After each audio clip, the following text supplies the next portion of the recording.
সাহাবী যুদ্ধের ময়দানে যাইতেছে আব্দুল্লাহ ইবনে রাওয়াহা যুদ্ধের ময়দানে যাইতেছেন। আব্দুল্লাহ ইবনে রাওয়াহা এমন একজন সাহাবী ছিলেন, আব্দুল্লাহ ইবনে রাওয়াহা এরকম একজন সাহাবী ছিলেন যে ওনার বিবি যদি, হাদিসে আছে, ওনার বিবি যদি ঘরের ভেতরে কুপি জ্বালাইতো, আগুন জ্বালাইতো, তো উনি অজ্ঞান হয়ে যেত। ওনাকে জিজ্ঞেস করতো এ আগুন দেখে অজ্ঞান হন কেন? আব্দুল্লাহ ইবনে রাওয়াহা বলতেন, বিবি এই দুনিয়ার আগুন দেখলে আমার দোজখের আগুনের কথা স্মরণ হয়ে যায়, তখন আমি ভয়ে অজ্ঞান হয়ে যাই। আব্দুল্লাহ ইবনে রাওয়াহা যুদ্ধে যাচ্ছেন, আল্লাহর রাসূল কিন্তু ওনাকে শাহাদাতের সুখবরও দিয়েছেন। এই আব্দুল্লাহ ইবনে রাওয়াহা, বিবির কাছ থেকে শেখ বিদায় হয়ে যাও, তুমি যুদ্ধের ময়দানের সেনাপতি হিসাবে শাহাদাত বরণ করবে।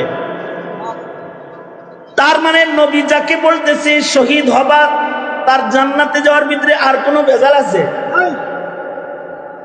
একে তো শহীদ, শহীদদের জান্নাতে যাওয়ার মধ্যে কোনো ঝামেলা নাই। শহীদরা বিনা হিসাব আল্লাহর জান্নাতি। যারা শহীদ তারা বিনা হিসাব আল্লাহর জান্নাতে যাবে। তার ভেতরে যদি নবীর বর্ণনায় আসে তুমি শহীদ, তুমি বিনা হিসাব জান্নাতে যাবে, তাহলে তার জান্নাতে যাওয়াটা কতটুকু কনফার্ম? তার শাহাদাতের আলোচনা আল্লাহর রাসূল আগেই করে দিলেন। তিনি যখন শহীদ হইতাছে, নবীজি নিজে বলতেছেন যে আমার আব্দুল্লাহ ইবনে রাওয়াহা সে কিন্তু জান্নাতে চলে গেল। জাফর তৈয়ার, যায়েদ ইবনে হারেসা সবার শাহাদাতের দৃশ্য আল্লাহর নবী মদিনায় বসে বসে আল্লাহর লাইভ দেখেছেন। আল্লাহ পাক যুদ্ধ তার পয়গম্বরকে দেখাইতেছেন, আর নবীজি বলতেছেন যে এটা আব্দুল্লাহ ইবনে রাওয়াহা এই যে জান্নাতে গেল। সেই আব্দুল্লাহ ইবনে রাওয়াহা নবীর সাহাবী, আগুন দেখলে, দুনিয়ার আগুন দেখলে অজ্ঞান হয়ে যেতেন। উনি যখন মুতার যুদ্ধে যাইতেছিলেন, মদিনা থেকে বের হয়ে যখন যুদ্ধের ময়দানের দিকে আগাইতেছেন, তখন উনি কান্না করতেছেন, চিল্লায় চিল্লায় কাঁদতেছিলেন। সাহাবীরা বলে, আব্দুল্লাহ ইবনে রাওয়াহা এত জোরে জোরে চিল্লায় কান্দো কেন? মৃত্যুর ভয়ে বুঝি তুমি এমন করে কাঁদতেছ? নবী বলছেন তুমি শহীদ হইবা, মরণের ডরে কাঁদতেছ নাকি? আব্দুল্লাহ ইবনে রাওয়াহা বলে, বিবি বাচ্চার মায়াও কান্দি না, মরণের ডরেও আমি কান্দি না। আমার কান্নার একটা কারণ আছে, সেটা হলো জান্নাতে তো যামু। নবীজি বলছেন আমি শহীদ, জান্নাত পাবো, এতে কোনো সন্দেহ আমার নাই। কিন্তু আমার ভয় হইল জান্নাতে যাওয়ার একটা রাস্তা হলো পুলসিরাত, যেটার উপর দিয়ে আমাকে হেঁটে হেঁটে জান্নাতে যেতে হবে। আর জাহান্নামের উপর দিয়ে জান্নাতে যাওয়ার রাস্তা, জাহান্নাম তো উৎপাইতে আছে অপরাধীকে ধরার জন্য। না জানি আমার জিন্দেগীর কোন অপরাধের কারণে জাহান্নাম আবার আমাকে ধইরা ফেলায়, জানি না আমার শাহাদাতের আলো কেমন হবে। আমি কি পুলসিরাত পার হইয়া জান্নাত পর্যন্ত পৌঁছতে পারমুনি? এই ভয়ে আমি কান্না করতেছি। হযরত ওমর একদিন সূরা নাবা তেলাওয়াত করতেছিলেন। 40 আয়াত বিশিষ্ট এই সূরা, 2 রুকু, মাক্কি সূরা। আসর থেকে মাগরিবের মাঝখানে এই সূরা তেলাওয়াত করা আল্লাহর কাছে পছন্দের। হযরত ওমর একদিন সূরা নাবা পড়তেছিলেন। সূরা নাবা পড়তে পড়তে হযরত ওমরের সামনে এই আয়াত চলে আসছে, ইন্না জাহান্নামা কানাত মিরসাদা। আয়াত আয়াতটা হযরত উমরের চোখের সামনে আসার সাথে সাথে, তিলাওয়াত হওয়ার সাথে সাথে হযরত উমর বেহুশ হয়ে গেছে। 2-3 দিন পর্যন্ত হযরত উমর দোজখের ভয়ে খালি মসজিদে গেছে আর ঘরে আসছে আর খালি কাঁদছে। সবাই যাইতো, কি ব্যাপার আমিরুল মুমিনিন ঘর থেকে বের হয় না কেন? ঘরের লোকেরা বলতো, ওই যে জাহান্নাম উৎপাইতা আছে ধরার লেগে, এটা পড়ার পর থেকে খলিফাতুল মুসলিমিন ভয়ে কাতর হয়ে গেছে। আমিরুল মুমিনিন উমরের মতো মানুষ জাহান্নামের উৎপত্তি থাকাটাকে ভয় করতেন। আমরা কি জীবনে চিন্তা করি জাহান্নাম কি আমাদের দেখলে ভাগবে, নাকি আবার জাহান্নাম আমাদেরকে দেখলে ধরবে? কারণ জাহান্নামের আগুনের একটা খাসলত, এটা অবাধ্য যারা তাদেরকে ধরে, নিজের কাছে নিয়ে যায়, উৎপেতে আছে, জাহান্নামের ভিতরে পড়বে।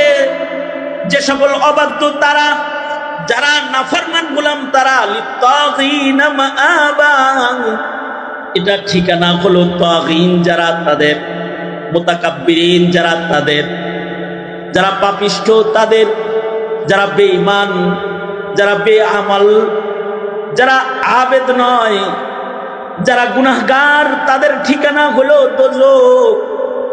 না জানি দোজখের টান দিয়া আমাকে আবার তার কাছে নিয়ে যায়, আর আমার ঠিকানা না জানি দোজখ হয়ে যায়।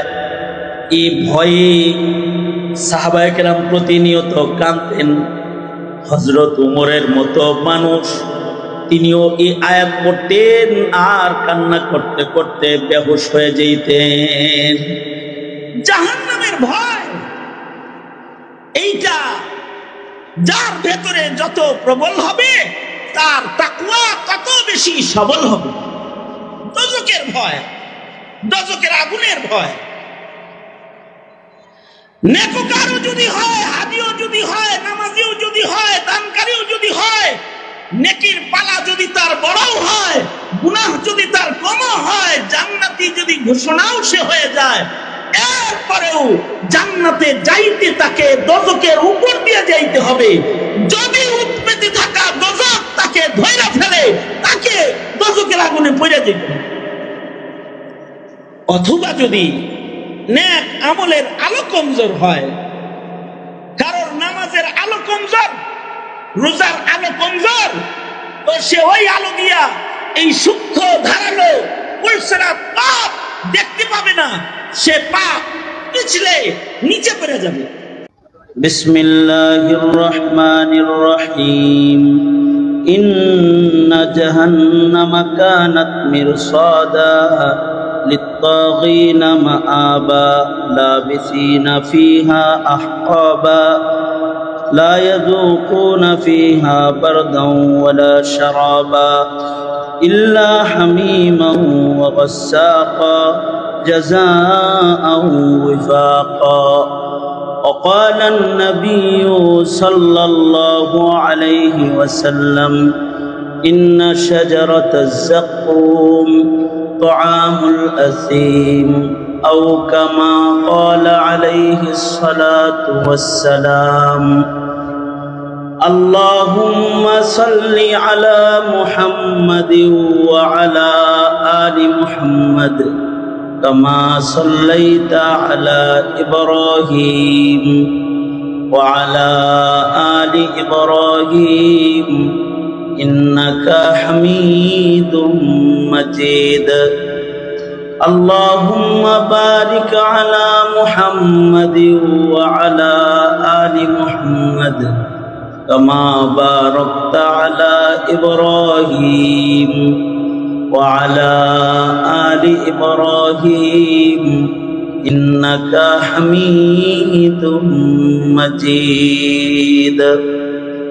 শায়েস্তাগঞ্জ পুরান বাজার তাফসীর কমিটির উদ্যোগে আয়োজিত 7 দিন ব্যাপী মহতী তাফসীরুল কোরআন মাহফিলের আজকের তৃতীয় রজনী, মোহতারাম সভাপতি, উপস্থিত হাজরাত, বুজুর্গ, উলামায়ে কেরাম, সম্মুখপানে সমবেত দিন প্রিয়, ইসলাম প্রিয়, দিনদার, ইমানদার মুমিন মুসলমান ভাইয়েরা, পর্দার আড়াল থেকে আলোচনায় শামিল মা বোনেরা, বিশ্বজগতের মালিক, বিশ্ব প্রতিপালকের বিশ্ব দরবারে কালিমাতুর শকর যে মহান রব্বুল আলামিন দয়া করে মায়া করে ভালোবেসে দারসে কোরআনের গুরুত্বপূর্ণ মজলিসে তাফসীর মাহফিলে আল্লাহ তাআলা আমাদের আসার বসার তৌফিক দান করেছেন। কালিমাতুশ শুকর পড়িয়ে শুকরিয়া আদায় করি, জবান খুলে ভক্তি ভরে সমস্বরে আওয়াজ করে সকলে মিলে বলুন আলহামদুলিল্লাহ।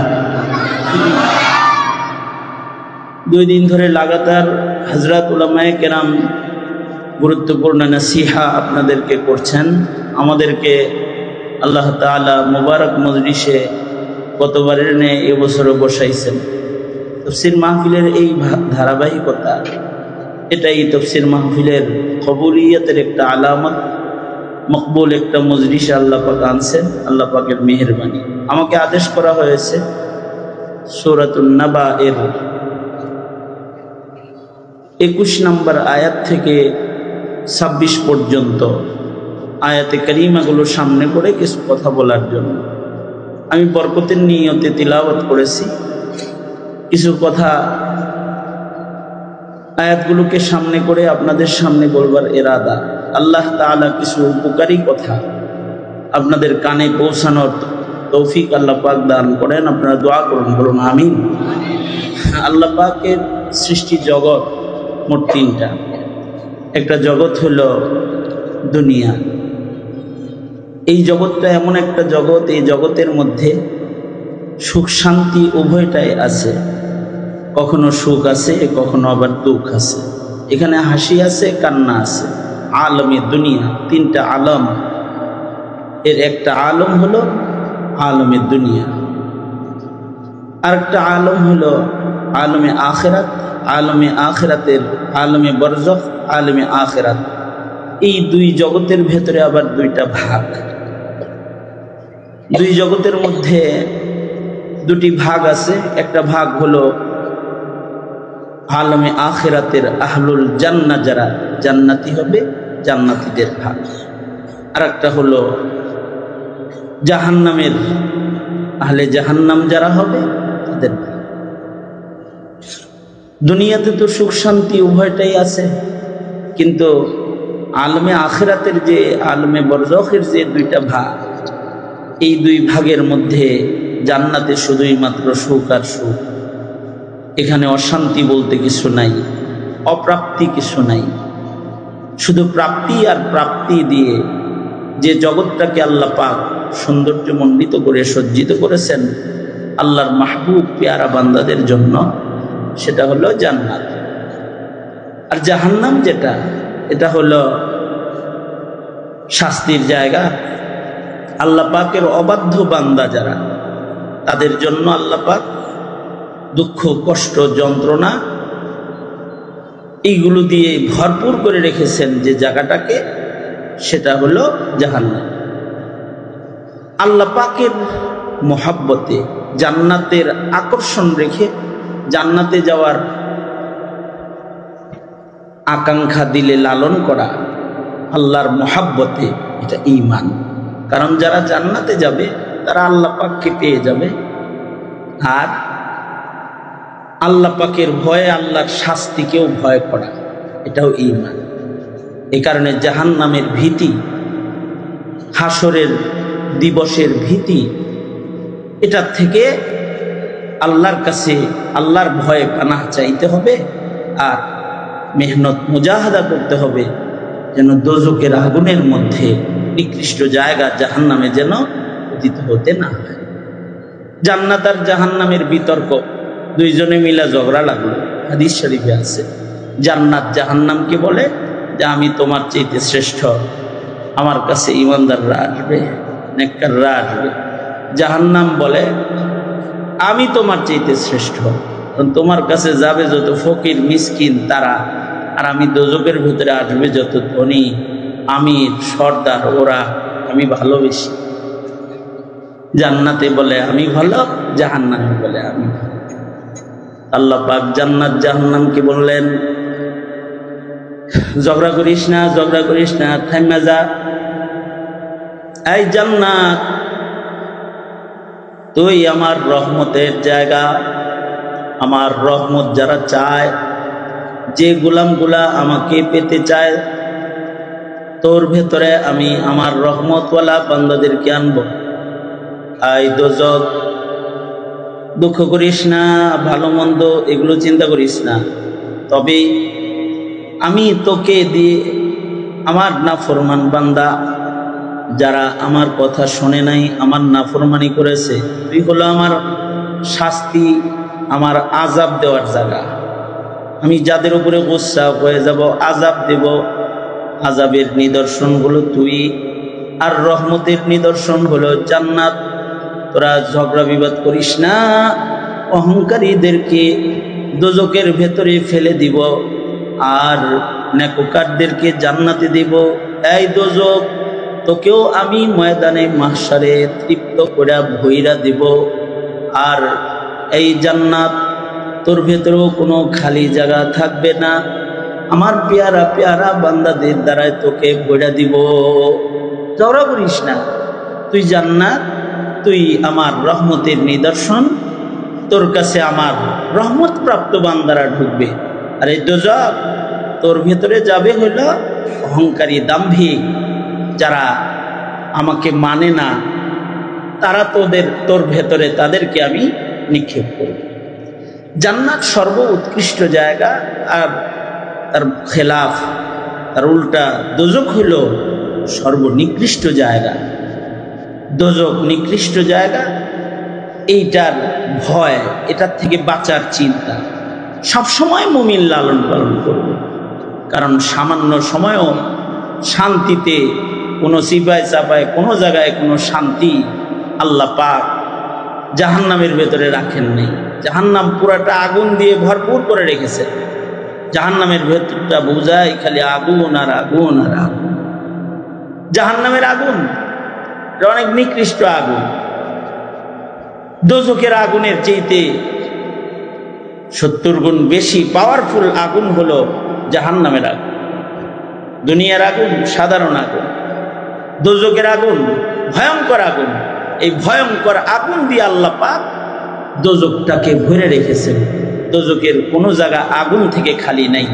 এ কারণে কোরআনে হাকিমে জাহান্নামের আলোচনা জাহান্নাম শব্দ দিয়েও আছে, কোরআনে হাকিমে জাহান্নামের আলোচনা আগুন শব্দ দিয়েও আছে, নার শব্দ দিয়ে আছে। এবং আল্লাহর রাসূল জাহান্নাম থেকে মুক্তির দোয়াও নার শব্দ দিয়েও শিখাইছেন। কারণ দোজখ মানেই আগুন, আগুন মানেই জাহান্নামে পুরাটা আগুন, আর দোজখ মানেই হলো পুরাটা একটা আগুনের গর্ত, আগুনের জগৎ। যে ঘরটাকে, যে জায়গাটাকে আল্লাহ ভয়ঙ্কর আগুন দিয়ে ভরপুর করে রাখছে। সাধারণ আগুন না, দুনিয়ার আগুনের মতো সাধারণ আগুন না। দুনিয়ার আগুন মানুষের চামড়া পুড়ে দেয়, কিন্তু দোজখের আগুন মানুষের কলিজা সহ পুড়ে দিবে। নারু জাহান্নামা আশাদ্দু হাররা, কুল নারু জাহান্নামা আশাদ্দু হাররা। জাহান্নামের আগুনটা বড় ভয়ঙ্কর একটা আগুন, ভয়াবহ আগুন। হযরত ওমর একদিন ভর দুপুর বেলায় রৌদ্রের তাপে মরুভূমির উপর দিয়ে হাঁটতেছিলেন। হযরত উসমানের সাথে মোলাকাত। হযরত উসমান বললেন, আমিরুল মুমিনিন, ভর দুপুর ভরা রৌদ্রে এই মরুভূমির উপর দিয়ে আপনি পেরেশান হয়ে হাঁটতেছেন কেন? হযরত ওমর বলে, বাইতুল মালের একটা উট হারায় গেছে, আমি বাইতুল মালের ওই উটকে তালাশ করতেছি। হযরত ওমর বললেন, বাইতুল মালের উট খুঁজি, এজন্যে রোদ্রের ভিতরে ঘুরতেছি। হযরত উসমান বললেন, বাইতুল মালের উট আপনাকে তালাশ করতে হবে, আপনি ছাড়া আর কেউ নাই। বাইতুল মালের মুহাফিজকে আদেশ করেন, সে খুঁজবে। হযরত ওমর বললেন, আমি খলিফাতুল মুসলিমিন, মদিনাতুল মুনাওয়ারাতে সামান্য কোনো অন্যায় সংগঠিত হলে এর জন্য আল্লাহ তাআলার কাছে তো আমি জিজ্ঞাসিত হব, আমি খলিফাতুল মুসলিমিন। এ কারণে নিজের তাগিদে আল্লাহর কাছে যেন ধরা না খাই, তাই নিজেই খুঁজতে বের হয়েছি। হযরত উমর এই কথা বললে হযরত উসমান বললেন, আমিরুল মুমিনিন, ঠিক আছে আপনি খুঁজবেন, ভালো কথা, খুঁজেন, কিন্তু একটু বেলাটা পয়ড়া গেলে ঘুরতেন। এখন তো রৌদ্রের তাপ প্রচন্ড, মরুভূমির গরম, রৌদ্রের গরম একাকার, এই গরমের ভেতরে আপনি এই উত্তপ্ত মরুভূমিতে হাঁটতেছেন, বিকালে খুঁজলে হইতো না? হযরত ওমর তখন বললেন, আয় উসমান, আল্লাহ পাকের ঘোষণা কি তুমি শোনো নাই? কুল নারু জাহান্নামা আশাদ্দু হাররা। তার মানে হলো এই উটের কারণে যদি আমি উমরকে দোজখের আগুনে জ্বলতে হয়, তাহলে দোজখের আগুন তো এই রোদ্রের চাইতে অনেক বেশি ভয়ঙ্কর। আর যদি এই রোদ্রের তাপের ভেতরে একটু ঘুইরা বাইতুল মালের দায়িত্ব আদায় করছি, এটা যদি রব্বে কারিমকে আমি একটু দেখাইতে পারি, আর এর বিনিময়ে রৌদ্রের তাপ সহ্য করার বদলায় যদি জাহান্নামের আগুনের তাপ থেকে মহান রব্বুল আলামিন আমাকে মুক্তি দিয়ে দেয়, এই আশায় প্রচন্ড রৌদ্রের ভেতরেও আমি বাইতুল মালের উট নিজে রৌদ্রের তাপে পুইরা তালাশ করতেছি, কারণ দোজখের আগুন সহ্য করার ক্ষমতা আমি উমরের দেহের ভেতরে নাই। দোজখের আগুন তো ভয়ঙ্কর আগুন। জাহান্নামের আগুন আর দুনিয়ার আগুনের ভেতরে কিছু তফাৎ। জাহান্নামের আগুন, দুনিয়ার আগুন, এটার ভেতরে উপকারও আছে অপকারও আছে। দুনিয়ার আগুনে উপকারও আছে অপকারও আছে, কিন্তু জাহান্নামের আগুন, এটার ভেতরে কোনো উপকার নাই, এটা খালি অপকার আর অপকার। দুনিয়ার আগুন পানি দিলে নিভে, কিন্তু দোজখের আগুন যেটা, এটা তো 70 গুণ পাওয়ারফুল আগুন। এইটা পানির ভেতরেও দাও দাও করে জ্বলতে থাকে, পানির ভেতরে জ্বলবে। দুনিয়ার আগুন বাতাসেও নিভে।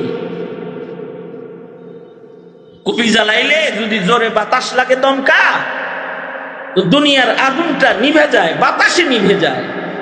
বাতাসে যেমন জ্বলে, বাতাসে আবার আগুন নিভেও। বাতাস যদি শক্তিশালী হয়, তাহলে শক্তিশালী বাতাসে আগুন জ্বলতে পারে না, নিভে যায়। কিন্তু জাহান্নামের আগুন বাতাসে নিভবে না, পানিতে নিভবে না, পানির ভেতরেও জ্বলবে। দোজখের ভেতরে বাতাসের গর্জন হবে, ঘূর্ণিঝড় হবে, এর ভেতরে আগুন জ্বলতে থাকবে। তবে দুনিয়ার আগুন, এটা নেককাররেও পোড়ায়, বদকাররেও পোড়ায়। দুনিয়ার আগুন তো নবীরেও ছাড়ে নাই। মুসা আলাইহিস সালাতু ওয়াস সালাম, নবুয়তির পরীক্ষা হচ্ছে, ওনার আকলের পরীক্ষা হইতেছে। নবীরা তো বাঁচবানেই আকল মন্দ হয়। দেখি তো মুসা স্বর্ণ আগুন পার্থক্য করতে পারেনি, তখন তিনি হামাগুড়ি দেন মাত্র। নবীরা যেহেতু আকল মন্দ, তাফসীরে আছে মুসা আলাইহিস সালাতু ওয়াস সালাম ওনার হাতটা স্বর্ণের দিকেই যাইতেছিল, স্বর্ণও রাখছে, আগুনের কয়লাও রাখছে, দেখি কোনটা ধরে। যদি স্বর্ণ ধরে, বলবো এটা পয়গম্বর, এটা আকল ভালো, গলায় চালাই দিই। ফেরাউন পরীক্ষা করতেছে, হাতও যাইতেছে স্বর্ণের দিকে। আল্লাহ পাক বললেন, এই জিবরাইল, ওর আকল কি এখানে দেখাইতে কইছি? হাতটা ধইরা ঘুরাস না, গলা ফেলাই করতে পড়ে। হযরত জিবরাইল আলাইহিস সালাতু ওয়াস সালাম হাত ঘুরায় দিলেন। মুসা আলাইহিস সালাতু ওয়াস সালাম আগুনের কয়লা অঙ্গড়া হাতে ধরলেন, হাত পড়ে গেল। মুখে নিলেন, বাচ্চাদের স্বভাব, কোনো কিছু হাতে নিলে এটা মুখে নেয়। পয়গম্বর আগুনের কয়লারে মুখেও দিছে। বাচ্চারা তো যদি বাথরুম হাতে লয়, সেটাও আগে মুখে লয়। এই কারণে মায়েরা বাচ্চাদেরকে নিয়ে তাদের ছোটবেলায় খুব বিপদে থাকে। না জানি নিজে বাথরুম করে নিজের বাথরুম নিজেই খায়, ও খাইবো খাইবো খাইয়া দেয়, বয়ে বয়ে হাসবো। এখন যদি এটা খায়,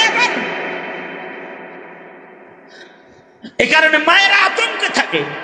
বাচ্চাদের স্বভাবই হলো কোনো কিছু হাতে ধরলে এটা মুখে লাগে। পয়গম্বর আলাইহিস সালাতু ওয়াস সালাম তিনি আল্লাহর নবী, সাধারণ নবী না, জলিলুল কদর পয়গম্বর, 4 রাসূলের একজন, সাহেবে তাওরাত পয়গম্বর। আবার তার আলাদা আরেকটা শান হলো তিনি কালিমুল্লাহ, তিনি কালিমুল্লাহ। তার মানে আল্লাহর সাথে কথা বলার ব্যাপারে তার কোনো বাধা টাধা নাই, আল্লাহর লগে সব আলাপ করে। সাহাবীরা আল্লাহর রাসূলকে একদিন বললেন, নবীজি এই কথাটা আল্লাহর একটু জিজ্ঞাসা যায় না? কয় না, এটা আমি জিজ্ঞাইতে পারবো না, কিন্তু আমার ভাই কালিম হইলে জিজ্ঞাসা করতে পারতো, কারণ তিনি কালিম। আল্লাহর সাথে কথোপকথনের মধ্যে তার কোনো হিজাব নাই, পর্দা নাই, সে তার যা মনে চায় তাই রবের কাছে জিজ্ঞাইতে পারে। এইরকম একজন পয়গম্বর কালিমুল্লাহ, এমন একজন পয়গম্বরে আগুনের অঙ্গরাকে জিহ্বায় লাগায় ফেলেছেন। দুনিয়ার আগুন পয়গম্বর কালিমুল্লাহ কেউ ছাড়ে নাই। হাতে লেগেছে, হাত পুড়ে গেছে, মুখে লেগেছে, মুখ পুড়ে গেছে। কিন্তু জাহান্নামের আগুন যেটা, এটা আলাদা। জাহান্নামের আগুন হলো অপরাধীদেরকে জ্বালাবে, এটা প্রস্তুত করা হয়েছে অপরাধীদের জন্য। এ কারণে জাহান্নামের আগুনের বৈশিষ্ট্য আল্লাহ পাক বর্ণনা করেন, ইন্না জাহান্নামা কানাত মিরসাদা। ও অপরাধীদেরকে ধরার জন্য উৎ পাইতে থাকে, উৎ পেতে আছে। সে ধরবে ধরবে, অপরাধীকে ধরবে। দোজখ নামক ঘাটির মধ্যে সে উৎ পেতে আছে জাহান্নাম অপরাধীকে ধরার জন্য। এটা অপরাধীকেই ধরে, কারণ জাহান্নামের আগুনের অপরাধীকে জ্বালাইবার যোগ্যতা আছে। এটা কোন নেককার বান্দার জন্য আল্লাহ পাক বানায় নাই। লিত্তাগিনা মাআবা, ওর আগুনের ভেতরে পড়বে যারা আল্লাহ পাকের অবাধ্য, যারা অহংকারী, যারা আল্লাহর কথা শুনে না, যারা নাফরমান, তাদেরকে আগুনে ধরবে। এ জাহান্নামের আগুনের বৈশিষ্ট্য হলো অপরাধীকে জ্বালাবে, কিন্তু নেককারকে দেখলে সে নিজেই ডরাবে। ইমানদার দেখলে দোজখের আগুন ভয় পায়, তাকওয়াওয়ালা দেখলে দোজখের আগুন ভয় পায়। হাদিসে আছে তাকওয়াওয়ালার চোখের পানিকে দোজখের আগুন ভয় পায়। দোজখের আগুন একটা পানিকে ভয় পায়, এটা হলো মুমিন বান্দার চোখের পানি, এটাকে জাহান্নামের আগুনও ভয় পায়। দুনিয়ার আগুন পানিতে নিভে যায়, কিন্তু দোজখের আগুন পানি দেখা ভয় পায় না। তবে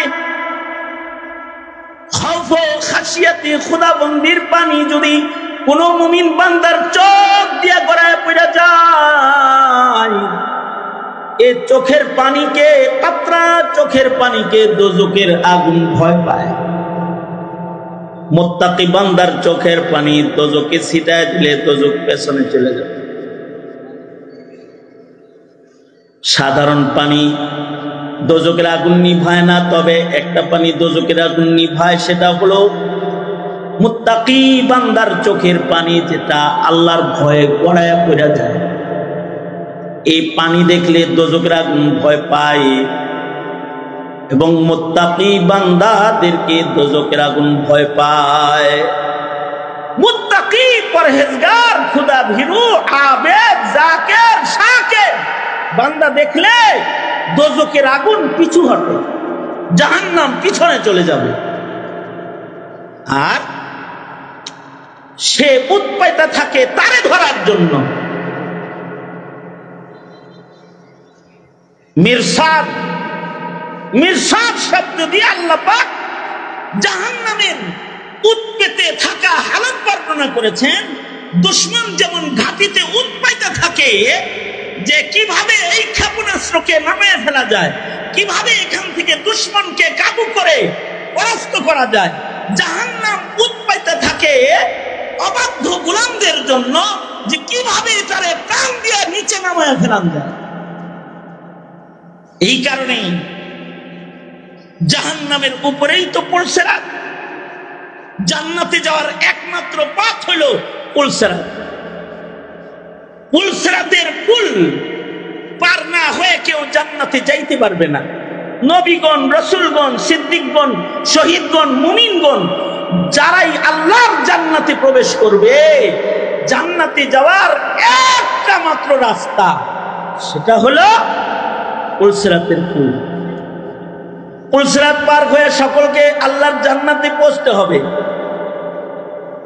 আর আশ্চর্য, পুলসিরাতকে আল্লাহ তাআলা দোজখের উপরে স্থাপন করেছেন। পুলসিরাতের পুলটাকে দোজখের উপরে স্থাপন করা হয়েছে। পুলসিরাতের পুলের উপর দিয়ে জান্নাতে যেতে হবে। এই কারণে পুলসিরাতের পুল পার হওয়ার সময় আবার দোজখে ধরে বসবো কিনা এই ভয়ে সাহাবীরাও কান্ত।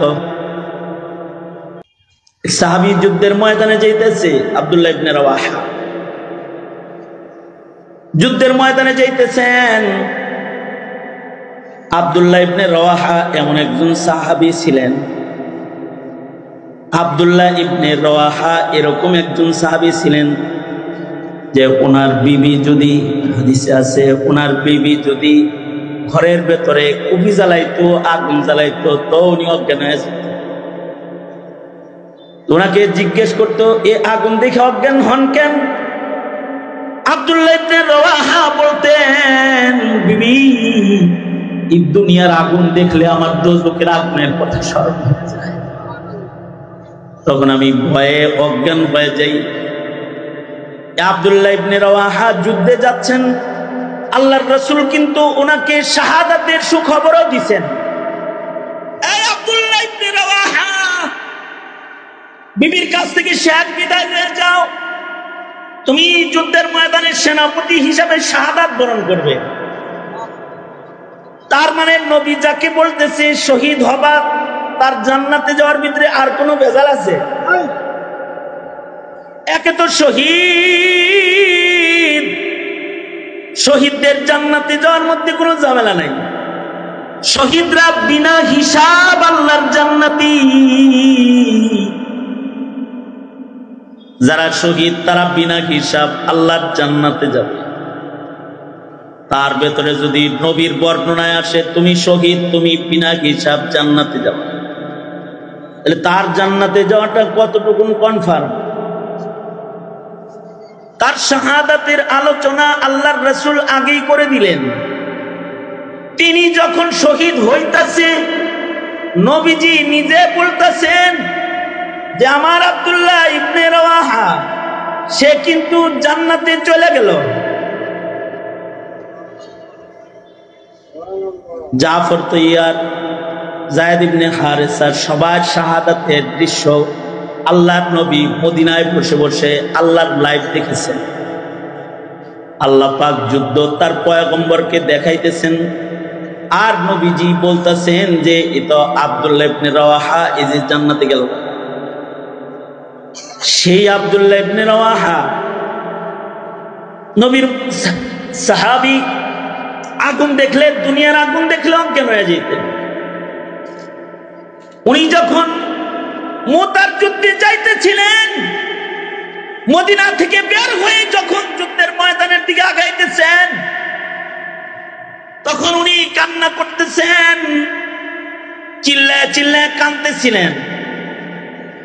সাহাবীরা বলে, আব্দুল্লাহ ইবনে রাওয়াহা এত জোরে জোরে চিল্লায় কান্দো কেন? মৃত্যুর ভয়ে বুঝি তুমি এমন করে কাঁদতেছ? নবী বলছেন তুমি শহীদ হইবা, মরণের ডরে কাঁদতেছ নাকি? আব্দুল্লাহ ইবনে রাওয়াহা বলে, বিবি বাচ্চার মায়াও কান্দি না, মরণের ডরেও আমি কান্দি না।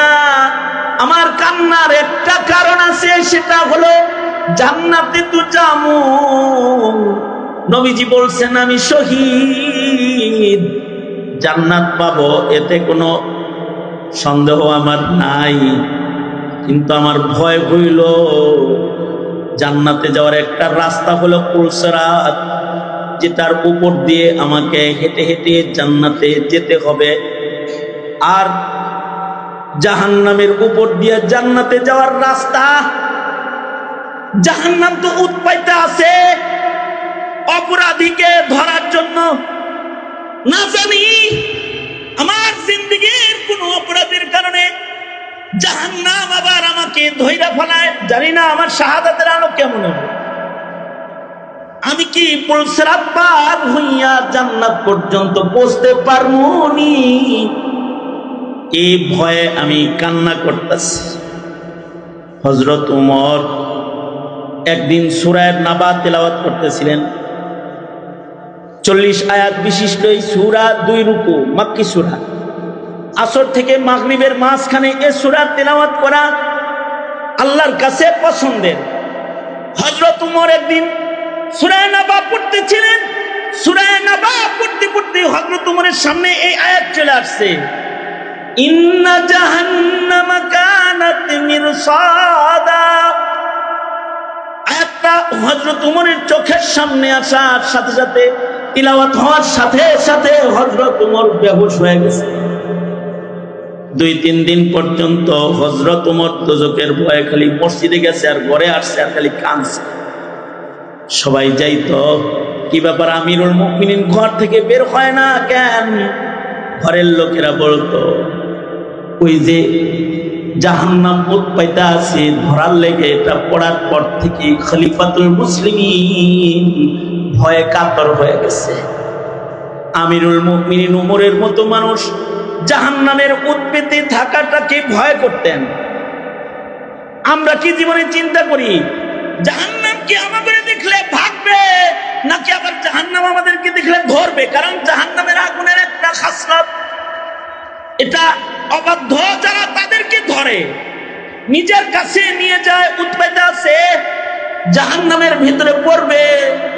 যে সকল অবাধ্য তারা, যারা নাফরমান গোলাম, তারা লিত্তাগিনা মাআবা, এটা ঠিকানা হলো তাগিন, যারা তাদের মুতাকাব্বিরিন, যারা তাদের, যারা পাপিষ্ঠ, তাদের, যারা বেঈমান, যারা বেআমাল, যারা আবেদ নয়, যারা গুনাহগার, তাদের ঠিকানা হলো দোজখ। না জানি দোজখে টান দিয়া আমাকে আবার তার কাছে নিয়ে যায়, আর আমার ঠিকানা না জানি দোজখ হয়ে যায়। এই ভয়ে সাহাবায়ে কেরাম প্রতিনিয়ত কাঁদতেন। হযরত ওমরের মতো মানুষ, তিনিও এই আয়াত পড়তেন আর কান্না করতে করতে বেহুশ হয়ে যেতেন। জাহান্নামের ভয়, এইটা যার ভেতরে যত প্রবল হবে তার তাকওয়া তত বেশি সবল হবে।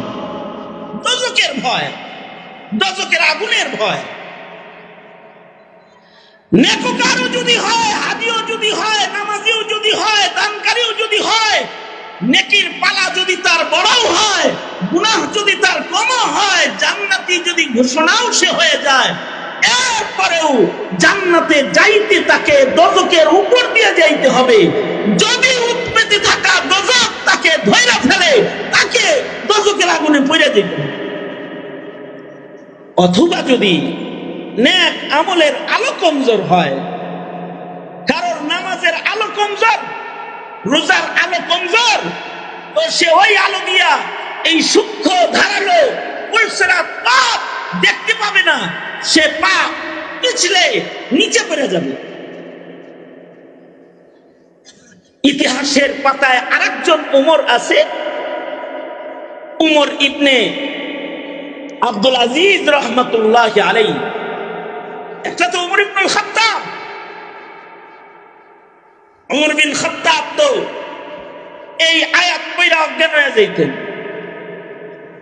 আর উমর ইবনে আব্দুল আজিজ, যিনি, যাকে উমরে সানি বলা হয়, দ্বিতীয় উমর বলা হয়, পঞ্চম খলিফাও বলা হয়, হযরত উমর ইবনে আব্দুল আজিজ রহমতুল্লাহ আলাইহি 99 হিজরিতে যিনি খলিফাতুল মুসলিমিনের জিম্মাদারি পালন করা শুরু করেছিলেন।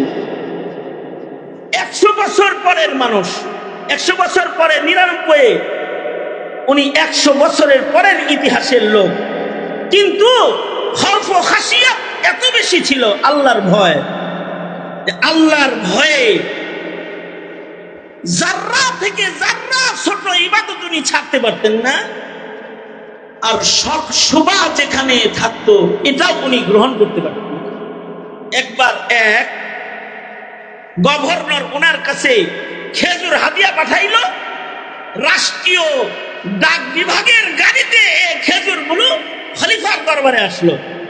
হাদিয়ার খেজুর, দামি উর্দুন থেকে খেজুর এসেছে, কিন্তু উনি জিজ্ঞাসা করলেন, খেজুর তো গভর্নর আমার জন্য পাঠাইছে, ঠিক আছে, হাদিয়া গ্রহণ করা সুন্নত, তাও ঠিক আছে, কিন্তু গাড়ি যে ব্যবহার করছে বাইতুল মালের গাড়ি, বাইতুল মালের গাড়ি ব্যবহার করার কারণ তো আমার হাদিয়ার ভেতরে সরকারি গাড়ি ব্যবহারের হিস্সা ঢুকে গেছে, এই খেজুর আমি খেতে পারবো।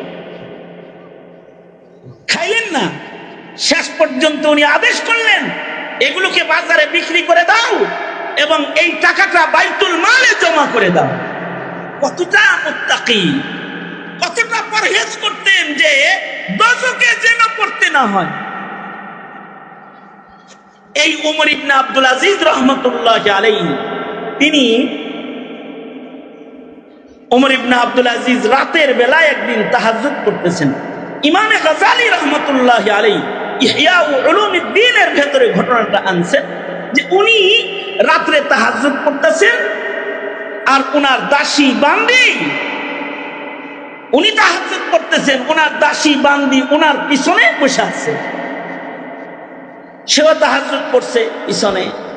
বান্দি, আগের জমানায় দাসীর আমল ছিল, তো বান্দি পিছনে নামাজ পড়তেছে, বান্দি নামাজ পড়তে পড়তে উমর ইবনে আব্দুল আজিজের পেছনে বান্দি ঘুমায় গেছে। উমর ইবনে আব্দুল আজিজের যখন ঘুম ভাঙছে, বান্দিরও, উমর ইবনে আব্দুল আজিজের নামাজও শেষ হয়েছে, বান্দিরও ঘুম ভাঙছে। ঘুম ভাঙার পরে এই দাসী বান্দি চিল্লান শুরু করছে, চিৎকার শুরু করছে। উমর ইবনে আব্দুল আজিজ বলে, এই দাসী চিল্লাও কেন, কাঁদো কেন? দাসী বলে, আমিরুল মুমিনিন, আমি ভয়ঙ্কর একটা স্বপ্নে দেখছি, যে স্বপ্ন দেখার কারণে ভয়ে আমি কাঁদতাছি। কি স্বপ্নে দেখেছ? স্বপ্নে দেখি হাসর কায়েম হয়েছে, দোজখের উপরে পুলসরাতকে আল্লাহ তাআলা স্থাপন করেছে, আর এক একজন করে নাম ডাকা হচ্ছে, আর পুলসরাতের উপর দিয়ে হাইটা হাইটা জান্নাতে যাওয়ার পালা।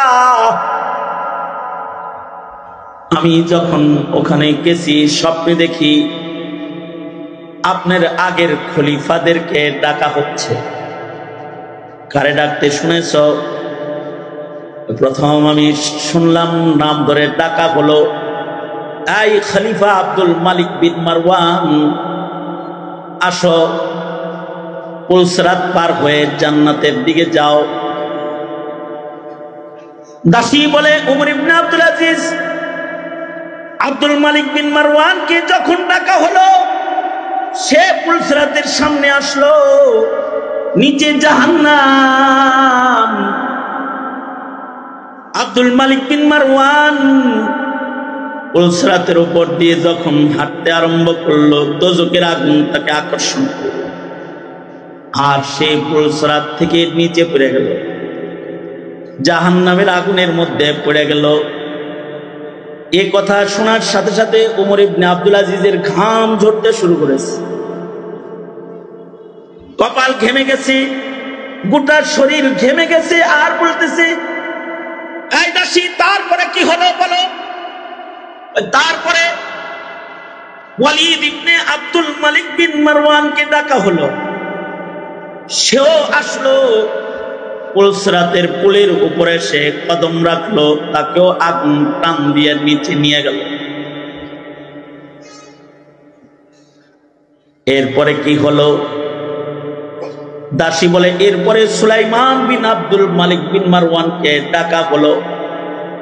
সুলাইমান বিন আব্দুল মালিক বিন মারওয়ান দোজখের উপর দিয়ে পুলসরাতের উপরে চলে জান্নাতের দিকে যখন রাস্তা চলা শুরু করলো, কয়েক কদম হাঁটতে না হাঁটতেই দোজখের আগুন তাকেও টান দিয়ে নিচে নিয়ে গেল। সে পুলসরাত থেকে পড়ে গেল। উমর ইবনে আব্দুল আজিজ বলে তারপরে কি হলো? তারপরে ডাকা হলো, উমর ইবনে আব্দুল আজিজ আল মারওয়ানি, আপনাকে। এই কথাটা উচ্চারণ হওয়ার সাথে সাথে ইমামে গাজ্জালী রাহমাতুল্লাহ আলাইহি বলেন, এটা উমর ইবনে আব্দুল আজিজের তাকওয়াল্লাহ, দোজখের আগুনকে সে কত ভয় পায়।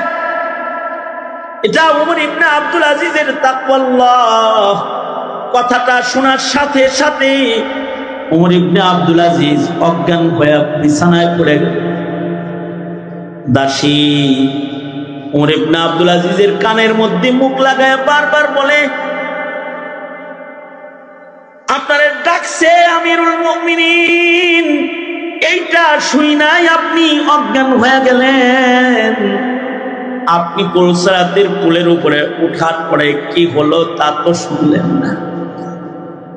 আপনি যখন পুলসরাতের পুলে উঠলেন, খোদার কসম আমিরুল মুমিনিন, বেহুশ হয়ে যাবেন না। আপনি যখন পুলসরাতের পুলে উঠলেন, আপনার তাকওয়ার জ্যোতিতে দোজখের আগুন নিচে চলে গেল, আর আপনি নিরাপদে পার হয়ে আল্লাহর জান্নাতে পৌঁছে গেলেন। দাসী কানের গোড়ায় বলতেছে ঠিকই, কিন্তু উমর ইবনে আব্দুল আজিজের কোনো হুঁশ নাই, তিনি অজ্ঞান। লম্বা সময় পরে ওনার মাথায় পানি দেওয়া হলো, চোখে পানি দেওয়া হলো। উমর ইবনে আব্দুল আজিজ হুঁশ আসার সাথে সাথে দাসীকে বলে, দাসী, আমার পূর্বের তিনজন তারা পুলসরাতের উপরে উঠার পরে দোজখের আকর্ষণ আগুন তাদের টেনে নিয়ে গেল, ধরে ফেললো, তারা পড়ে গেল, পুলসরাত দেখলো না। আমার কি হলো তা তো তুমি বললা না। দাসী বলে, আপনার কি হলো এটা শোনার আগে তো আপনি অজ্ঞান হয়েছেন। আপনি তো মুত্তাকি, আপনি তো আল্লাহকে ভয় পান। আপনার তাকওয়ার আলো সহ দোজখের উপরে আপনি দাঁড়াইলি, আমি দেখলাম আগুন তাকওয়ার আলোয় নিচের দিকে চলে গেল, আর আপনি নিরাপদে পার হয়ে জান্নাতে পৌঁছে গেলেন। উমর ইবনে আব্দুল আজিজ বলে, তাই তুমি কান্দো কেন? আমি কান্দি এজন্য না জানি আমিরুল মুমিনিন, না জানি ওই পুলসরাতে উপরে পথ চলার সময় আমার অবস্থা না জানি কি হবে, আমি না জানি কেমনি এটা পার হব। এ কারণে দোজখ তো অপরাধী ধরার জন্য উৎপেতে আছে। প্রত্যেকটা মুমিন বান্দা দোজখ থেকে আল্লাহর কাছে পানাহ চাইবে, কারণ আল্লাহ পাক বলেন, ইন্নাহা সাআত মুস্তাকাররাও ওয়া মুকামা, এটা বড় নিকৃষ্ট জায়গা, এটা থেকে পানাহ চাইবা। রব্বানা সরিফ আন্না আযাবা জাহান্নাম, আল্লাহ নিজে শিখাইছে, বলবা আমার কাছে আল্লাহ জাহান্নাম থেকে তোমার কাছে পানাহ চাই। আল্লাহর রাসূল বলে প্রতিদিন সকাল বেলায় 7 বার বলবা, আল্লাহুম্মা আজিরনি মিনান নার, আল্লাহুম্মা আজিরনা মিনান নার, ওগো আল্লাহ জাহান্নামের আগুন থেকে তোমার কাছে পানাহ চাই। সকালে 7 বার বলবা, সন্ধ্যায় 7 বার বলবা। যারা সকাল সন্ধ্যা আল্লাহর কাছে দোজখের আগুন থেকে পানাহ চাইবে, তাদেরকে আল্লাহ পাক মুক্তি দান করবে। হাদিসে আছে, সকাল বেলায় যদি দোজখের আগুন থেকে কেউ পানাহ চায় আর দিনের বেলায় মরে যায়, সে দোজখের আগুন থেকে মুক্তি পেয়ে যাবে।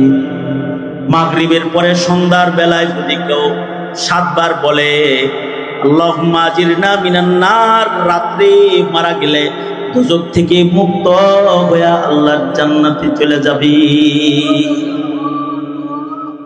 কারণ এটা বড় ভয়ঙ্কর জায়গা।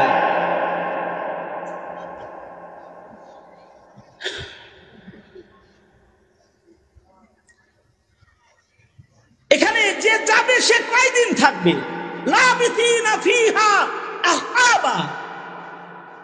এক হুকবার কথা বলে তাবলীগ জামাতের লোকেরা যখন বলে বয়ান করে, এক হুকবা যদি হয় 70 বছর অথবা 700 বছর অথবা 7000 বছর, আহকাবা মানে অনন্ত অসীম কাল থাকবে, যুগ যুগ এক যুগের ভেতরে থাকবে, এখান থেকে কেউ বের হতে পারবে না।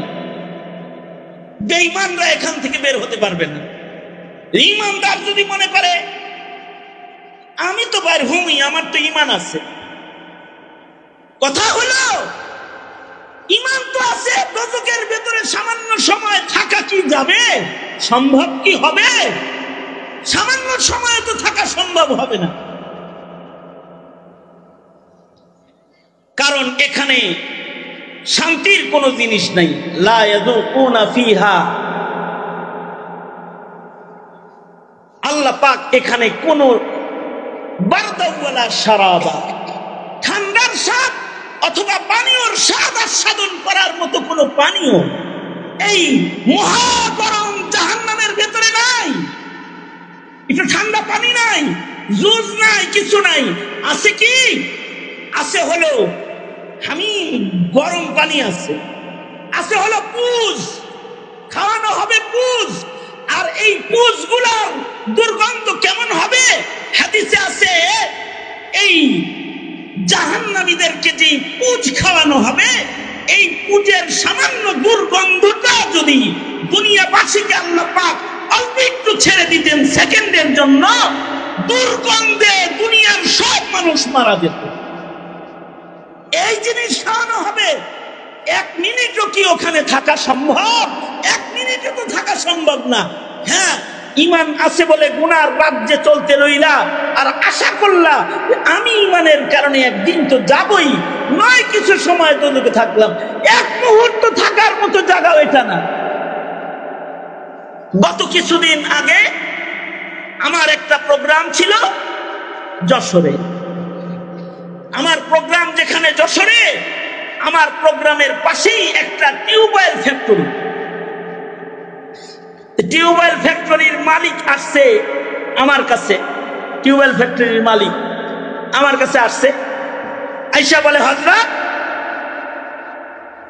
আপনি আমার ফ্যাক্টরিটা একটু আপনার সাথে আলেম ওলামা যারা আছে তাদেরকে নিয়ে একটু পাড়ায়া যান, একটু পাড়ায়া যান। কেন?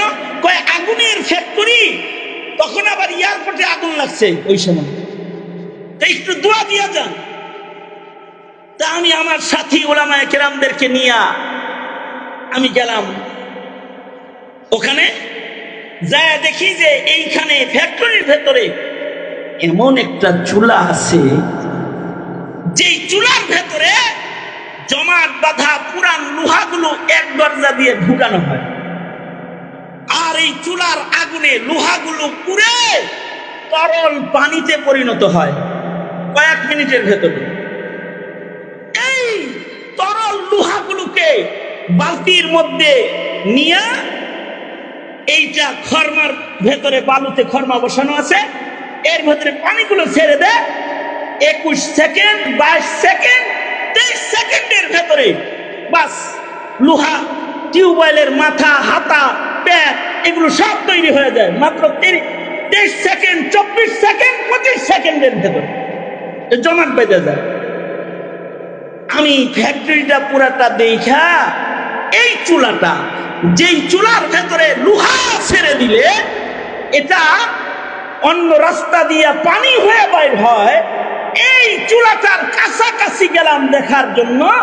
ওখানে শ্রমিক যারা কাজ করতেছে শিফটি পরিবর্তন করে করে, যে তাদের গায়ে পোশাক ভিন্ন, তাদের হাতে মোজা ভিন্ন, তাদের পায়ের মোজাটা ভিন্ন, তারা বালতিতে করে এই পানি নিয়ে নিয়ে গরম পানি নিয়ে ছেড়ে দেয়,